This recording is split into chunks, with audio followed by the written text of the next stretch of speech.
Hey yo! It's actually been a while since I've done a video on the couch. So this past weekend I went to Fan Expo at the Metro Convention Center in downtown Toronto. And I didn't really care to vlog the experience because this was my second year going and my experience this year was more or less the same from last year's. Well, the only major difference is being I actually went on 2 days, both days I cosplayed, and I didn't go alone this time. What a way for everybody to find out that I'm actually in a relationship. And do you guys see her Chi-Chi cosplay? She absolutely ate down. It was her first time going to a convention and people actually stopped her for pictures. I was so proud. But what really made this experience special for me was that there seemed to have been an underlying theme of me satisfying my inner child. And the reason why I say that is because I came away with 3 items of significance that actually helped to tie that theme together, and I felt like it was too important for me to keep to myself, so I just wanted to share it with you guys. The first item of significance is this card right here, an original Blue Eyes White Dragon Yu-Gi-Oh card. Well, actually this is a 2020 reprint, but if you kept up with Yu-Gi-Oh from day one, you knew that this was how Blue Eyes White Dragon used to look. When I was a kid, I always wanted a Blue Eyes White Dragon. My parents never really got me the starter decks like Yugi or Pegasus or Kaiba. I only ever really got like the small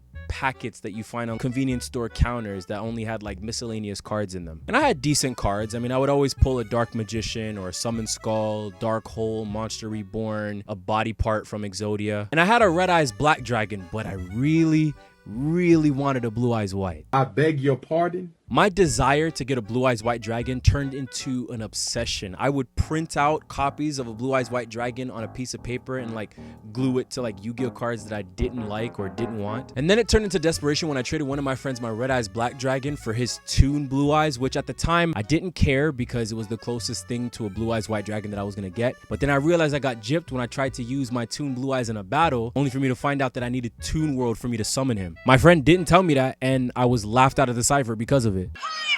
But what made me feel worse is that everybody around me had a Blue Eyes except for me. Whether they had a Toon Blue Eyes or an Ultimate Blue Eyes White Dragon or a regular Blue Eyes White Dragon, a Hollow Blue Eyes White Dragon, this card always seemed so elusive to me. Fast forward to Fan Expo where there was a vendor selling single Yu-Gi-Oh cards at his table. And as I'm looking at all the dragon cards, I'm seeing all these Blue Eyes White Dragons that don't look like the original copy. And then I lined my eyes on this one and I had to have it. Along with my Major Chip Hazard and Archer action figures, you can add this to the list of childhood artifacts that I finally have. Item of significance number 2, a Power Rangers Wild Force VHS tape. Now I'm a big Power Rangers fan and Power Rangers Wild Force is one of my favorite seasons.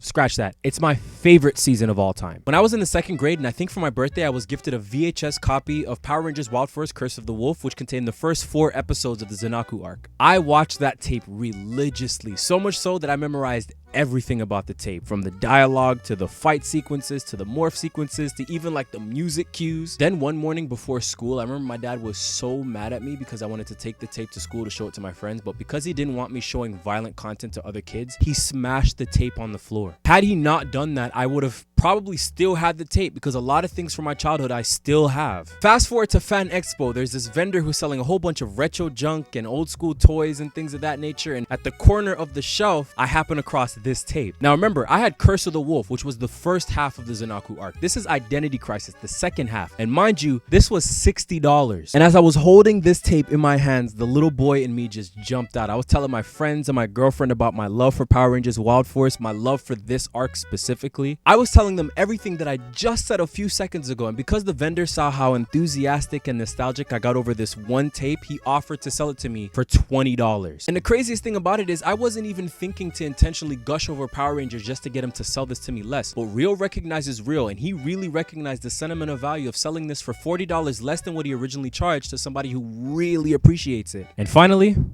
item of significance number 3.